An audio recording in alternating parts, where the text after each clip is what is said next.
भक्तों, जय श्री कृष्ण। राधे राधे।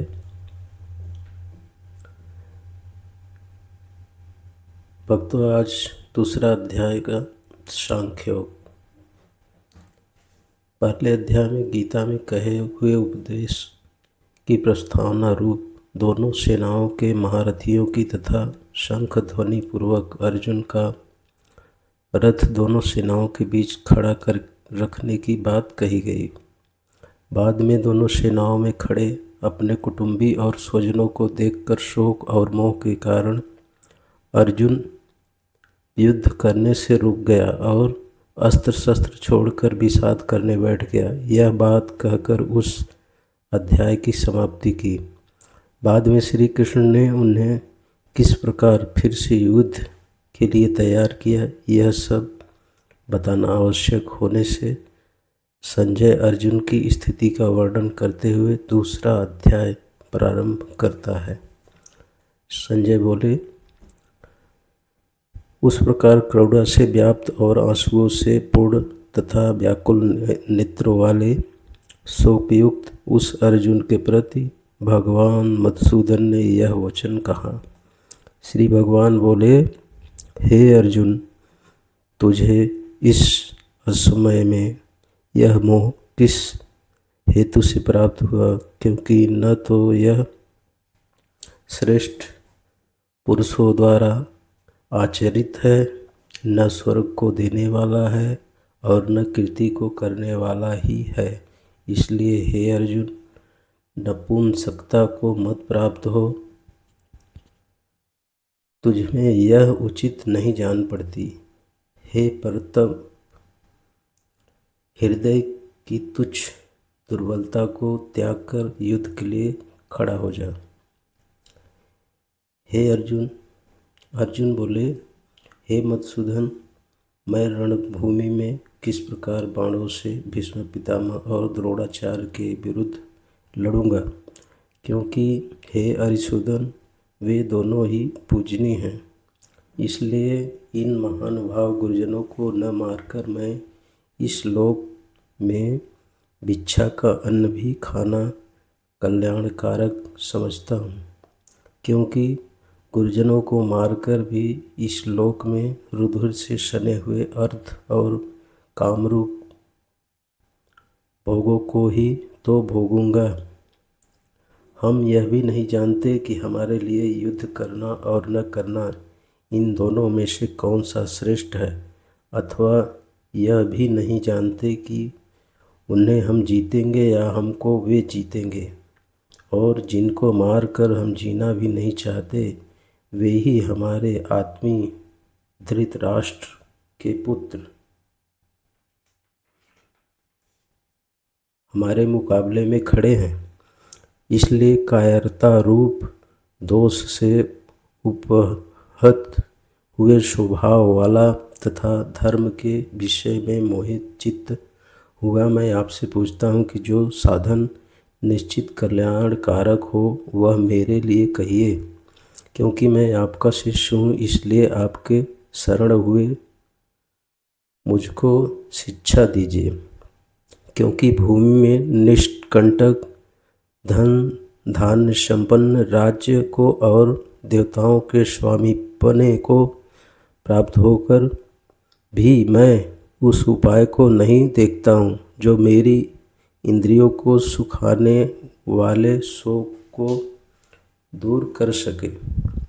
संजय बोले, हे राजन, निंद्रा को जीतने वाले अर्जुन अंतर्यामी श्री कृष्ण महाराज के प्रति इस प्रकार कहकर फिर श्री गोविंद भगवान से युद्ध नहीं करूँगा यह स्पष्ट कहकर चुप हो गए। हे भरतवंशी धृतराष्ट्र, अंतर्यामी श्री कृष्ण महाराज ने दोनों सेनाओं के बीच में शोक करते हुए उस अर्जुन को हंसते हुए से यह वचन बोले। श्री कृष्ण बोले, हे अर्जुन, तू न शोक करने योग्य मनुष्यों के लिए शोक करता है और न पंडितों के जैसे वचनों को कहता है, परंतु जिनके प्राण चले गए हैं उनके लिए और जिनके प्राण नहीं गए हैं उनके लिए भी पंडित जन शोक नहीं करते। न तो ऐसा ही है कि मैं किसी काल में नहीं था, तू नहीं था, अथवा ये राजा लोग नहीं थे, और न ऐसा ही है कि इससे आगे हम सब नहीं रहेंगे। जैसे जीवात्मा की इस देह में बालकपन, जवानी और वृद्धावस्था होती है, वैसे ही अन्य शरीर की प्राप्ति होती है। उस विषय में धीर पुरुष मोहित नहीं होता। हे कुंती पुत्र, सर्दी, गर्मी और सुख दुख को देने वाले इंद्रिय और विषयों के संयोग तो उत्पत्ति, विनाशशील और अनित्य है। इसलिए हे भारत, उसको तू सहन कर, क्योंकि हे पुरुष श्रेष्ठ, दुख सुख को समान समझने वाले जिस धीर पुरुष को ये इंद्रियां और विषयों के संयोग व्याकुल नहीं करते, वह मोक्ष के योग्य होता है।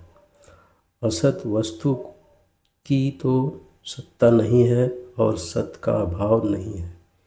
इस प्रकार तत्वज्ञानी पुरुषों द्वारा इन दोनों का ही तत्व देखा है। नाश रहित तो तू उसको जान, जिससे यह संपूर्ण जगत दृश्य वर्ग व्याप्त है। इस अविनाशी का विनाश करने में कोई भी समर्थ नहीं है। इस नाश रहित अप्रमेय नित्य स्वरूप जीवात्मा के ये सब शरीर नाशवान कहे गए हैं। इसलिए हे भरतवंशी अर्जुन, तू युद्ध कर। जो इस आत्मा को मारने वाला समझता है तथा जो इसको मरा मानता है, वे दोनों ही नहीं जानते, क्योंकि यह आत्मा वास्तव में न तो किसी को मारता है और न किसी के द्वारा मारा जाता है।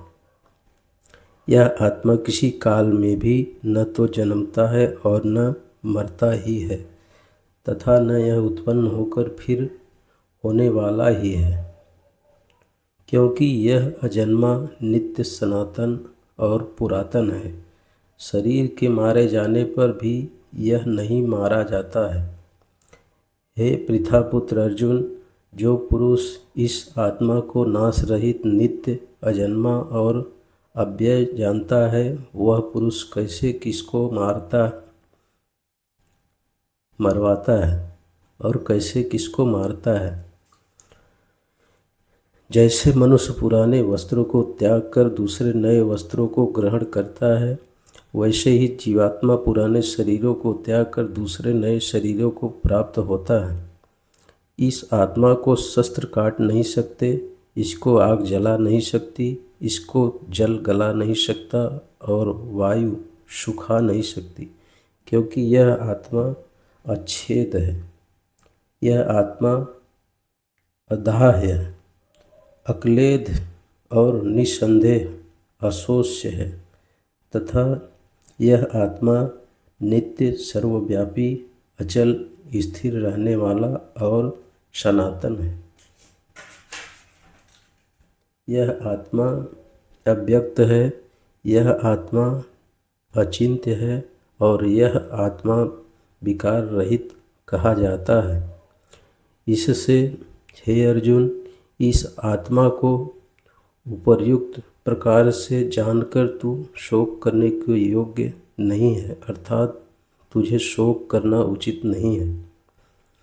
किंतु यदि तू इस आत्मा को सदा जन्मने वाला तथा सदा मरने वाला मानता है, तो भी हे महाबाहो, तू इस प्रकार शोक करने को योग्य नहीं है, क्योंकि इस मान्यता के अनुसार जन्मे हुए की मृत्यु निश्चित है और मरे हुए का जन्म निश्चित है।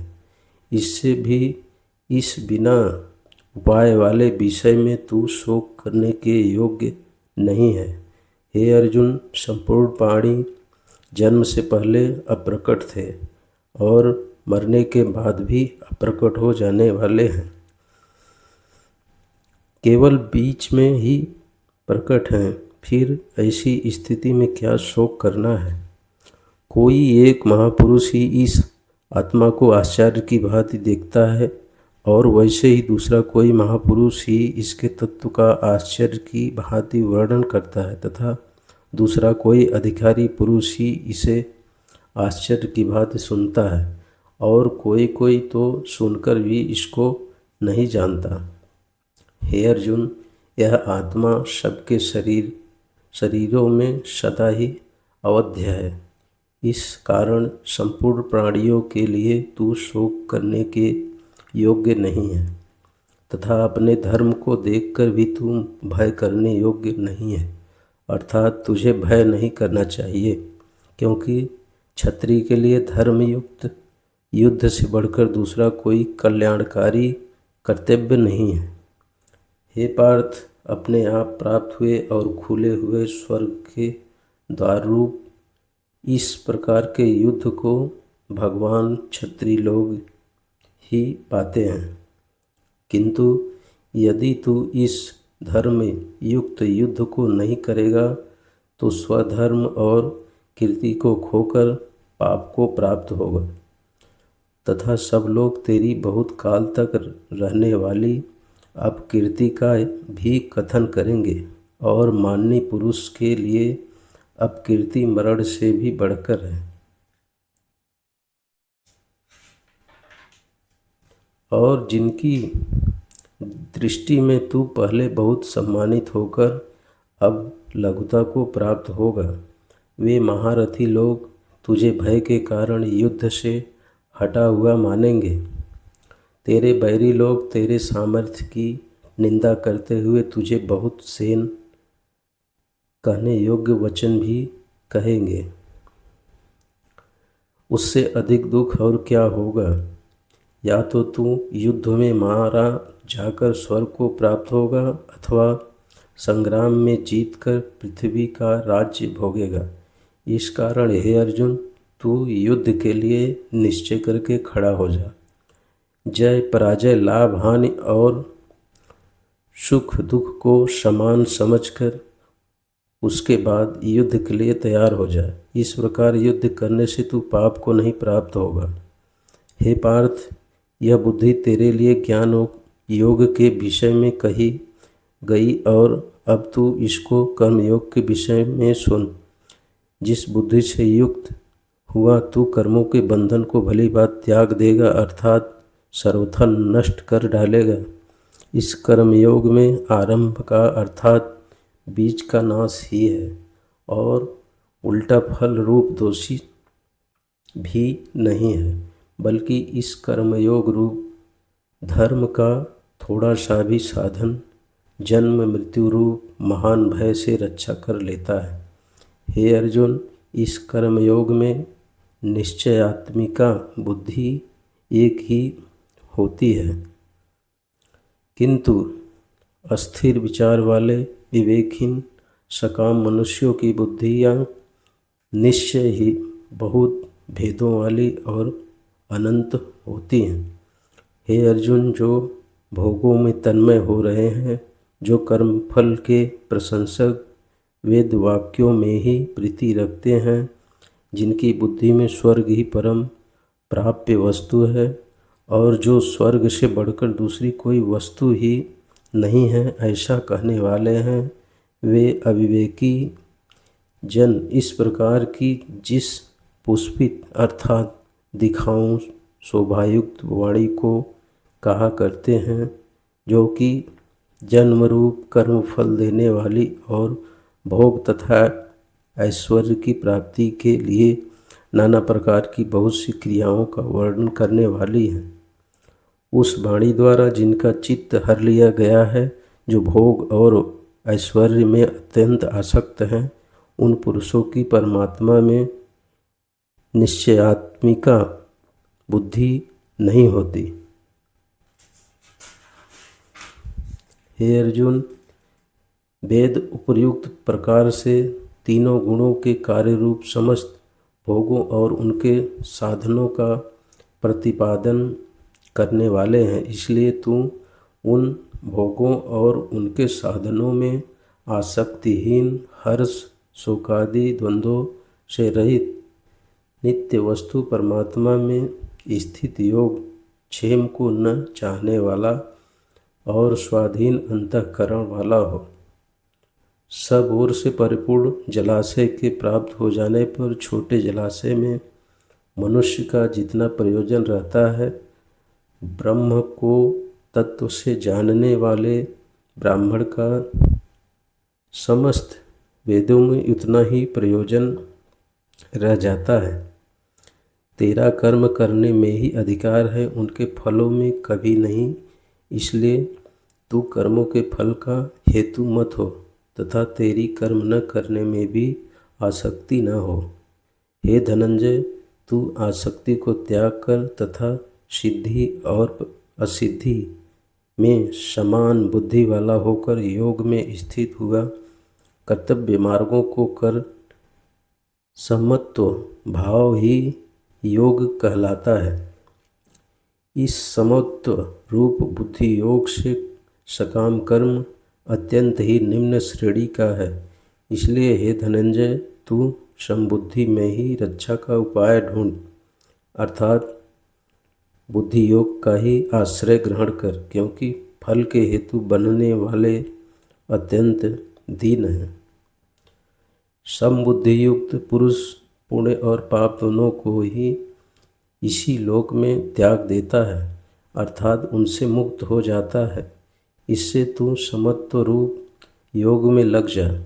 यह समत्व रूप योग ही कर्मों में कुशलता और अर्थात कर्म बंधन से छूटने का उपाय है, क्योंकि समबुद्धि से युक्त ज्ञानी जन कर्मों से उत्पन्न होने वाले फल को त्याग कर जन्म रूप बंधन से मुक्त हो निर्विकार परम पद को प्राप्त हो जाते हैं।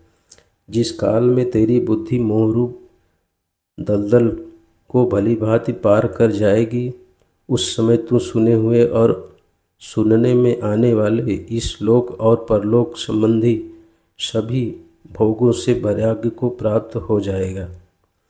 भांति भांति के वचनों को सुनने से विचलित हुई तेरी बुद्धि जब परमात्मा में अचल और स्थिर ठहर जाएगी, तब तू योग को प्राप्त हो जाएगा, अर्थात तेरा परमात्मा से नित्य संयोग हो जाएगा। अर्जुन बोले, हे केशव, समाधि में स्थित परमात्मा को प्राप्त हुए स्थिर बुद्धि पुरुष का क्या लक्षण है? वह स्थिर बुद्धि पुरुष कैसे बोलता है, कैसे बैठता है और कैसे चलता है? श्री भगवान बोले, हे अर्जुन, जिस काल में यह पुरुष मन में स्थिति संपूर्ण कामनाओं को भलीभांति त्याग देता है और आत्मा से आत्मा में ही संतुष्ट रहता है, उस काल में वह स्थित प्रज्ञ कहा जाता है। दुखों की प्राप्ति होने पर जिसके मन में उद्वेग नहीं होता, सुखों की प्राप्ति में जो सर्वथा निष्प्रिय है तथा जिसके राग भय और क्रोध नष्ट हो गए हैं, ऐसा मुनि स्थिर बुद्धि कहा जाता है। जो पुरुष सर्वत्र स्नेह रहित हुआ, उस शुभ या अशुभ वस्तु को प्राप्त होकर न प्रसन्न होता है और न द्वेष करता है, उसकी बुद्धि स्थिर है। और जैसे कछुआ सब ओर से अपने अंगों को समेट लेता है, वैसे ही जब यह पुरुष इंद्रियों के विषयों से इंद्रियों को सब प्रकार से हटा लेता है, तब उसकी बुद्धि स्थिर है, ऐसा समझना चाहिए। इंद्रियों के द्वारा विषयों को ग्रहण करने वाला पुरुष के भी केवल विषय को निवृत्त हो जाते हैं, परंतु उनमें रहने वाली आसक्ति निवृत्त नहीं होती। इस स्थित प्रज्ञ पुरुष की तो आसक्ति भी परमात्मा का साक्षात्कार करके निवृत्त हो जाती है। हे अर्जुन, आसक्ति का नाश न होने के कारण ये प्रमथन स्वभाव वाली इंद्रियां यत्न करते हुए बुद्धिमान पुरुष के मन को भी बलात् हर लेती है। इसलिए साधक को चाहिए कि वह उन संपूर्ण इंद्रियों को वश में करके सम्माहित चित्त हुआ मेरे परायण होकर ध्यान में बैठे, क्योंकि जिस पुरुष की इंद्रियां वश में होती हैं उसकी बुद्धि स्थिर हो जाती है। विषयों का चिंतन करने वाले पुरुष की उन विषयों में आसक्ति हो जाती है। आसक्ति से उन विषयों की कामना उत्पन्न होती है और कामना से विघ्न पड़ने में क्रोध उत्पन्न होता है। क्रोध से अत्यंत मूढ़ भाव उत्पन्न हो जाता है। मूढ़ भाव से स्मृति में भ्रम हो जाता है। स्मृति में भ्रम हो जाने से बुद्धि अर्थात ज्ञान शक्ति का नाश हो जाता है और बुद्धि का नाश हो जाने से यह पुरुष अपनी स्थिति से गिर जाता है।